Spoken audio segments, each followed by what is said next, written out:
So in the previous video, we have learned about the rulers of northern India, that is the Rajput dynasty. So later on, the Rajput dynasty went into the hands of Turks, and the Turks ruled the northern India till the arrival of Delhi, that is the Delhi Sultans. So in this part, we are going to learn about the Delhi Sultanate. So the Delhi Sultanate was an Islamic empire based in Delhi that stretched over a large part of Indian subcontinent for 320 years. The dynasty was ruled by 5 different dynasties, that is the Slave Dynasty, Khilji Dynasty, Tughlaq Dynasty, Sayyid Dynasty and Lodhi Dynasty. So one after another we will learn about these dynasties. So without wasting much time, let's get started with this. Chapter 2 Medieval India and Political Transition. So let's know about Delhi Sultans. With the departure of Muhammad, his slaves started strengthening their rule in the area conquered by the Turks. Qutbuddin Aibak, a slave who was very close to Muhammad and enjoyed his confidence, made Delhi, the erstwhile capital of Chauhans, as his center of administration. The other military generals of Turks who had remained in India accepted Qutbuddin Aibak as their sultan. Qutbuddin Aibak became the founder of Ghulam Dynasty, even it is called as Slave Dynasty, and as well Mamluk Dynasty. The rule of Turks, which started by Aibak, was continued later by Khilji, Tughlaq, Sayyid and Lodhi Dynasty till the arrival of Mughals. The people who succeeded Muhammad Ghori in all the places conquered by him in India were his slaves. Qutbuddin Aibak, who established Turk rule in Delhi, was also his slave. His successors were also slaves. So, their rule is termed as Ghulam Dynasty rule. We are having important rulers in this dynasty. That is, Qutbuddin Aibak, Iltutmish, Sabiha Sultana and Balban. These are the important rulers of this Ghulam dynasty. So we will learn about them one after another. First we will learn about Qutbuddin Aibak. He laid the strong foundation for the rule of Delhi Sultans. Qutbuddin belonged to a family of Afghanistan Turk and was sold to a Qazi of Nishapur as slave by his guardians. Aibak received education in Arabic and Persian language and was also trained in archery, horse riding and soldiering. Muhammad Ghori purchased him as his slave. Aibak attracted the attention of Muhammad Ghori by his bravery. He became the overseer of attackers on India after the Second Battle of Tarain. He became the successor of North India during the period of Muhammad Ghori. He ruled independently after the death of Ghori. Now let's know about his contribution. Aibak built the Quwwatul Islam Mosque in Delhi. He also started building Qutub Minar, but he did not able to complete it. Scholars like Nizami and Faqih Mudabbir were in his court.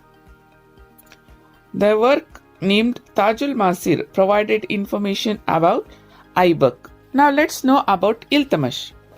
He belonged to Ilbari family and was a slave to Qutbuddin. He was the administrator of Gwalior and became the successor of Aibak. Ghazni's king Tajuddin Yaldad and Sindh's Nasiruddin Qabacha could not tolerate the ascendance of Iltutmish as a sultan and they revolted against him. Iltutmish defeated them and conquered Ranthambore, Mandora, Gwalior, Bilsa, Ajmer, Banaras and Kanuj. Mongolians invaded India for the first time under the leadership of Chinggis Khan. Iltutmish made them to retreat successfully. These achievements of Iltutmish made the Caliph of Baghdad to issue a letter bestowing administrative power to him. Iltutmish divided his kingdom into ikhta, means provinces, and appointed ikhtidars, that is provincial officers, to run the administration. He appointed a group of 40 sardars to advise him in administrative issues. The prime minister and judges used to advise him as well. Iltutmish brought gold and silver coins into circulation. He completed the construction of Qutub Minar, which Qutbuddin had started to build during his time. So this is about Iltutmish. So the next ruler who came to the Delhi throne was Razia Sultan. As Iltutmish's son, Rukubuddin Firoz was incompetent. His daughter Razia Begum became his successor. She was the first woman to ascend the throne of Delhi Sultanate. She earned the title of Sultana and she participated in battles dressing as men. She established her rule from Sindh to Bengal. The provincial officers who, unable to tolerate her, revolted against her and killed her. The next ruler was Ghiyazuddin Balban. Balban was a slave of Iltutmish and had been part of Turkish slaves group due to his loyalty, intelligence and good qualities. During the regime of Razia Sultana, he was appointed to the post of Amir-e-Shikar. The Turkish Sardar supported him during the political unrest that emerged after the death of Razia Sultana. Balban became the Sultan of Delhi. After becoming the Sultan, Balban controlled the misrule of disobedient Turkish Sardars. He destroyed the Turkish Sardars' evil group. He thwarted the Mongolian attacks and ensured peace and order in his kingdom. He implemented various antiquities and initiated various traditions in his court. He wore Persian-style dresses. He declared himself as a representative of the god and enforced absolute monarchy. He rebuilt his army with the support of able military generals. In order to repel Mongolian attacks, he built forts along the border of northwestern India. The efficient administrator Balbuluddin was succeeded by Khaykhubad. Later, he was murdered by his own wazir. With this, the slave dynasty ended. Now let's know about Khilji Dynasty. Jalaluddin established the Khilji Dynasty. He was a man of mercy and soft-spoken. As a result, his Sardars became strong and plotted to kill him. Alauddin killed him and became the Sultan of Delhi. Let's know about Alauddin Khilji now. He grew up under the protection of Jalaluddin during his childhood. He was a good warrior and served as a governor and also a military general. As a military general, he invaded Malwa, Bilwa and Devagiri and plundered a lot of wealth. He killed his guide and mentor Jalaluddin. By treading the path of murder and plunder, Alauddin became the Sultan of Delhi. Alauddin thwarted the attack of Mongolians. He defeated the Rajput king Karnadeva II of Waghela Dynasty, Hameradeva of Ranthambore and Bhim Singh of Chittor.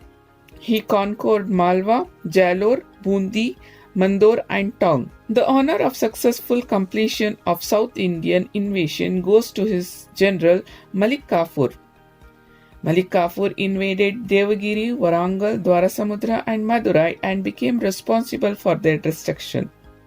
He did not integrate the conquered state into his state but simply plundered them. After him, the third son, Qutbuddin Mubarak, ruled for 4 years and was murdered by his soldier Khusro. Later, Ghazni Malik, that is Ghiyazuddin Tughlaq, murdered Khusro and established Tughlaq Dynasty. Now let's know about the administration under Khilji Dynasty. The administrative reforms of Khilji. Alauddin Khilji implemented various reforms in the administration. He abolished religious endowment, inams, and subsidy. An efficient intelligence network was established by him. He prohibited alcohol, drugs, and dice game. He banned association formation among his sardars, their socialization with general public, and marriages among elite class of people. During his time, the farmers with minor landholdings and also the big landlords had to pay taxes. He appointed revenue officials to collect the fixed tax from the farmers. So these are the administrative reforms. Now let's know about the military reforms of Khiljis. The task of recruiting, training of soldiers and the supply of arms and horses were entrusted to the defense minister. The salary of the soldiers was dispensed on the last day of the month in form of cash. The individual record of soldiers were created based on their physical features. A system of record named Hulia was brought into effect for this purpose. The process of stamping horses called dag came into effect. If any soldier had any grosses with his salary or entitlements, he could have directly complained to the Sultan himself. So this was about the military reforms. Now let's know about the market reforms. The reforms in the market that were implemented by Alauddin Khilji have ensured him a special place in the history. He created a system wherein the common people had access to pulses, cereals, cooking oil, sugar, salts and fuel at fair prices. He established market to sell horses and slaves. He appointed higher officials named Shane Mandi to regulate the markets. Severe punishments were given to the cheaters. So these are all the administrative, military and market reforms which was brought under Khilji Dynasty. Now let's know about Tughlaq Dynasty. Tughlaq Dynasty was founded by Ghiyazuddin Tughlaq. Ghiyazuddin maintained peace and order in Delhi by implementing liberal administrative policies. He strengthened the border to prevent Mongol invasions. He built irrigational canals for the benefit of the farmers and lowered the taxes. He established the postal system consisting of horsemen and runners. He built Tughlaqabad fort near Delhi. He conquered Madurai and Warangal and maintained law and order in Gujarat and Bengal. The other important rulers of this dynasty are Muhammad bin Tughlaq and Firoz Tughlaq. Let's know about Muhammad bin Tughlaq. He was a scholar of Persian and Arabic language. He was an expert in mathematics, physics, medicine, Persian poetry, astronomy and other subjects. Though he was a man of knowledge, he had few abnormalities in his personality. He was thinking ahead of time, often centuries ahead. But his official neither had the integrity nor the maturity to implement his plans. Now let's know about few administrative reforms which he had brought in his administration. So among the administrative reforms, the very first is revenue reform. An official record that had all details of land of the empire was implemented by him. He established Department of Agriculture. The uncultivated lands were made cultivable. Various schemes were implemented to provide financial assistance to the farmers. The farmers of the Doab means a land between the two rivers. So the farmers of Doab had to pay higher land taxes during his time. So this was the revenue reform. The another important thing what he did in his rule is shifting of his capital. Muhammad bin Tughlaq shifted his capital from Delhi to Devagiri in central India. There are two main reasons behind this move. First, to establish the capital city at the center of the vast empire and to protect the capital city from the foreign invasions. Though the plan was good, proper precautions were not taken to implement this. As a result, innumerable common people suffered severely. So these are the two important things. One first is shifting means making the capital at the center, and the second is the protecting the capital from the foreign invasions was the aim of Muhammad bin Tughlaq. That's why he wanted to shift his capital. The next another thing is experiment on symbolic coins. The value of the currency was made adjusted to the value of gold and silver coins in circulation of his time. He brought gold coin named dinar and silver coin named adli into circulation. The coins were aesthetically designed. After a few years, the copper and bronze coins were also brought into circulation symbolically. The minted coins was not versed with the government alone. Families who had traditional rights to mint coins were also there. The coins were minted more than the required number without the permission of the Sultan. This resulted in chaos. The state treasury became empty due to the costly administrative experiments, severe droughts, and shifting of capital city. The process of relocating the capital back and other measures. These steps made the Tughlaqs suffer a lot. And another thing, he brought a Deccan policy. Muhammad bin Tughlaq implemented his administration in the areas conquered by him in Deccan. He had conquered Warangal, the capital of Kakatiyas.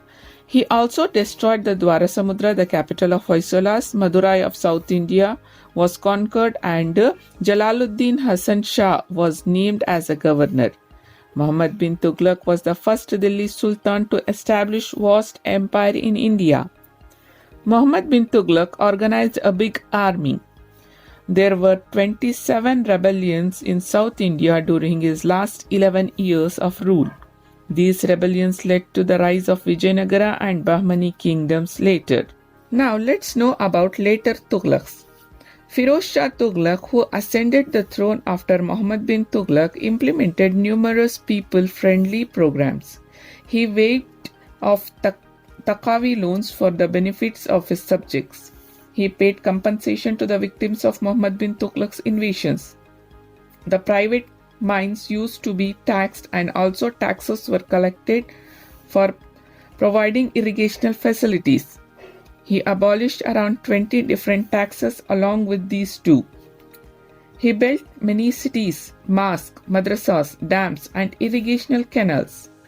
Jaunpur, Fatehabad, Hisar, Firozpur, Firozabad were the few important cities built by him. Jaunpur was a famous learning center. Dharamshalas were built for the benefits of travelers.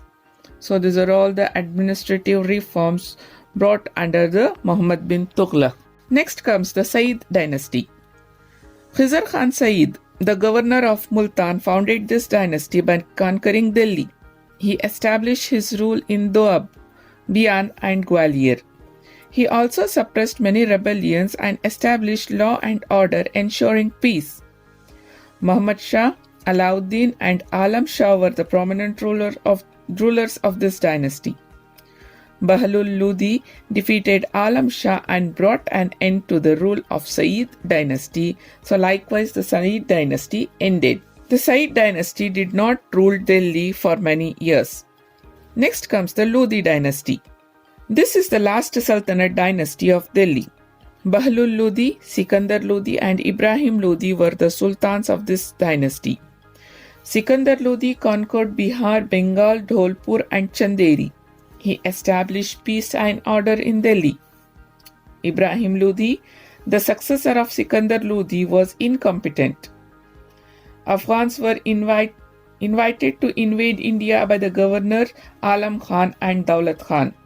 Likewise, Babur invaded India. He defeated Ibrahim Lodhi in the first battle of Panipat in 1526 CE and established the Mughal rule in India. Like this, the rule of Delhi Sultanate ended and the rule of Mughal dynasty started. Let's know about the contributions of Delhi Sultans. First, we'll learn about the administrative system. Most of the Delhi Sultans were dictatorial rulers. They were also the commander of army and the chief justice too. The administration was in accordance of Quran. Sardars, amirs, and ulemas had considerable influence over the administration. The central government had departments like defense, foreign affairs, postal, charity, and endowment for effective administration. These departments were headed by ministers and officials. The kingdom was divided into many provinces. Administrative divisions were headed by Shikhdar, Amin, and Chowkidars. Collection of revenue, maintenance of law and order, providing educational facilities, and ensuring cleanliness were the main role of these officials. Kharaj, that is land tax, zakat, ushru, khums, that is tax on wealth, jizya tax on property without heirs, import duty, horse taxes were the main source of income during Sultan's rule. There were officials for collection of taxes. Qazis aided the Sultan in dispensing justice in provinces and towns. Let's know about social system. During the rule of Sultan, the Muslim and Hindu communities had their traditional custom and faith. The Hindu Bhakti saints and the Sufi saints of Muslim communities ushered in social changes into the old social system. In the beginning of the Sultan rule, only Turks Sardars were appointed to higher administrative positions. Later on, their influence waned. During the reign of Khilji and Tughlaq, local people who had converted into Islam had more opportunities. Particularly, the educated of the serving communities and Hindu got higher position. The ruling class of this time got introduced into the Indian way of dressing, beverages, food and music and cultural aspects also. Hindus were appointed as associate officers and clerks in revenue departments. Slavery was in practice. War prisoners were named as slaves. There were many women slaves in palace. The status of women was not healthy. Parda system and child marriage were in practice. Women from higher social classes participated in fine arts. The rural women participated in agriculture and household activities. So this was the social system at the time of Delhi Sultans. Now let's know about the economic situation. The Sultans brought in major changes in the areas of agriculture. The old system of tax fixation and revenue collection was changed. The mandatory payment of taxes by both the rich farmers and the poor farmers were the main features of the revenue policy adopted during the rule of Sultans. The transport and communication were improved. Roads were built across from Gujarat to Bengal. The foreign merchants visited all the small and big markets of medieval India and some settled here also. This provided a lot of impetus to craftsmen. The Indian articrafts entered the European market. The Sultan and the prominent businessmen were running factories of gold and silver ornaments and silk looms. Now let's know about the literature. Many foreign authors and historians were under the royal patronage of Sultan. Their writings are in Persian and Arabic languages. A famous scholar named Al-Biruni was in the court of Muhammad Ghori. He was a philosopher, mathematician and also a writer. He wrote a book, Kitabul Hind, on the social, political, economic and religious aspects of India. Hasan Nizami wrote Tajul Masir. Minhajus Siraj wrote Tabaqal Lenisari. Amir Khusro wrote 6 books and provided detail about Hindu and Muslim culture. He is called as Indian parrot. Ziauddin Barani wrote Tarikh-e-Fireshani and Firoz Tughlaq wrote Futuhat-e Firoz Shahi. So these are the important literary works of the time of Delhi Sultans. Let's move towards art and architecture. The Delhi Sultans introduced a new style of architecture known as Indo-Islamic architecture. Arches, domes and minarets are the main features of this style. The Delhi Sultans built forts, mosques, palaces, public buildings, madrasas and dharamshalas. Qutub Minar, Quwwatul Islam Mosque, Alai Darwaza, Juaid Khana Mosque are the few examples of Indo-Islamic style. With this, we have come to the end of the chapter knowing about the dynasties of North India, that is the Rajput dynasty and the Delhi Sultans, who ruled for many years, that is for centuries, many centuries. Later, the rule went into the hands of Mughals and they ruled till the arrival of the Britishers. So this you learn in the next year's chapters. So to know more interesting about the history and more interesting things about social science, stay tuned and keep learning. Thanks for watching.